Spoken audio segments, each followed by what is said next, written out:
Extraordinary video of a soldier risking his life to escape from North Korea.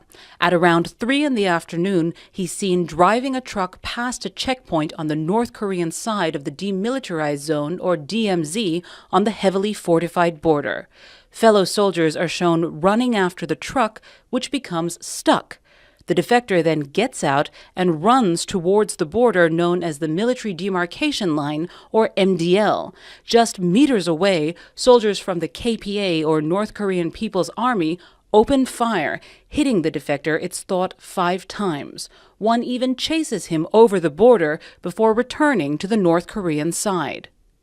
The key findings of the Special Investigation Team are that the KPA violated the armistice agreement by 1, firing weapons across the MDL, and 2, by actually crossing the MDL temporarily. The defector's body is seen lying motionless on the South Korean side of the border. Then soldiers from the joint U.S. and South Korean Security Battalion are seen crawling towards the injured defector to drag him to safety. It's rare for defectors to try and breach the joint security area at Panmunjom. Tour groups on both sides of the border regularly visit, though the UN command says no tourists were there when the shooting happened. The North Korean soldier remains in intensive care in a South Korean hospital where he's regained consciousness and his wounds are no longer life-threatening. A doctor treating him says surgery revealed parasitic worms he'd only ever seen in textbooks, giving an insight into the dire conditions North Koreans face and the kind of life this defector was fleeing. All right, dramatic new video shows this perilous escape of a North Korean soldier defecting to South Korea. Watch this. The defector's driving a Jeep on the North Korean side when he breaks through a barrier and heads for the border while the soldiers scramble to get him on the north side. He eventually runs the car into a ditch and bolts over to the South Korean side while soldiers fire at him, but just barely getting there, getting shot at least 5 times, and they say about 40 shots rang out. Now, one of the North Korean soldiers chasing him briefly crosses the white line, marking the territories between North and South. He realizes he's in the South, and he panicked. That soldier takes a couple of steps into the South, retreated. This infrared camera shot you're about to see shows the defector just over a wall separating the two countries. 2 South Korean troops crawl over to him and grab him into safety because, they don't know if they were going to get shot. Now, Harry Katsianis is the Director of Defense Studies at the Center for the National Interest and one of the few who probably understands why a North Korean soldier would risk everything to get to the South and what they were up against. How rare is what we just saw, Harry? Brian, it's pretty rare. I mean, keep in mind that usually most people who are trying to defect from North Korea, to freedom, essentially, go to China, essentially. Yeah. So for somebody to actually cross the DMZ, I mean, think about it. This is an area that's usually riddled with mines. Hundreds of thousands of soldiers are in this area, tanks, heavy machine guns. This is an area of the world that you don't run across. So it's pretty astounding. Yeah, here's the problem. I got these numbers from our brain room here. There's been 881 defections this year in 2017. Last year, 1418, so considerably down under this leader.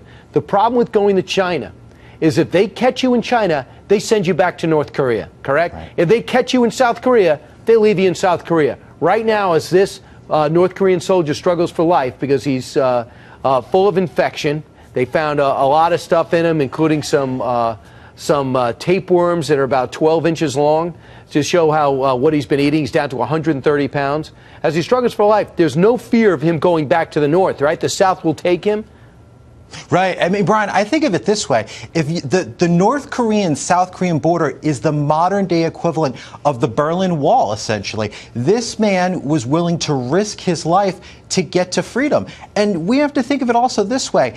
His family, if he does have a family in North Korea, could also be in tremendous jeopardy. Sometimes as many as 3 generations of somebody who commits an act like this are going to pay a very high price. So we don't know what's going to happen to him, to his family. Also, the reports that of what he's going to go through, he's going to face deficits in terms of nerve damage. They almost had to amputate his arm. So what he was willing to sacrifice sacrifice, it really shows you what an elite North Korean soldier was willing to do. He was willing to risk his life. Harry, give me an idea of what's going on the inside of North Korea, because if the people are that unhappy, if they're suffering to that degree, is there a chance North Korea can solve this problem themselves, or is the government so insulated there's no chance for a civilian army to rise up? The challenge here, Brian, is that the North Korean machine tightly controls the country. The people are starved. They don't even have enough food to eat. This North Korean soldier, there's been reports that he might have even been under malnutrition. And this is one of the top-line units that this soldier was probably involved in, to be that close to the border. So the North Koreans have a very tight control over the country and the populace. So if you're starving, it's very hard to sort of launch a mass revolt. Right. But the outside world is permeating North Korea. This apparent soldier wanted to see South Korean pop videos and pop music, so he was aware of the outside world. It could permeate into society and change that society. Real quick, we know things have to change, and whoever was the president was going to have to deal with this, and this president's certainly going at it, and he's focused on it. He's not doing strategic patience. So we know that the 13 Chinese companies have now been sanctioned by our country for dealing with North Korea. We know the president talked for 90 minutes with Vladimir Putin, who reportedly is increasing trade in North Korea to supplement what the Chinese aren't. Do you sense there's something that could change? Is there hope on the eve of our Thanksgiving? I think so. But the president has the right strategy here. It's keep the sanctions up. The North Korean economy is only worth $14 billion. It's the size of Vermont. If we keep the pressure on, we can critically damage that economy. We might not be able to stop their nuclear missile programs, but we could try to contain it as much as possible. The president's doing a good job on that. Yeah, hopefully we'll use all the leverage to get the neighbors involved, because they do not like our military presence in the area. Harry, absolutely. And the only way for it to go away is for them to no longer be a threat. Harry Katsianis, thanks so much. Have a great Thanksgiving. You too.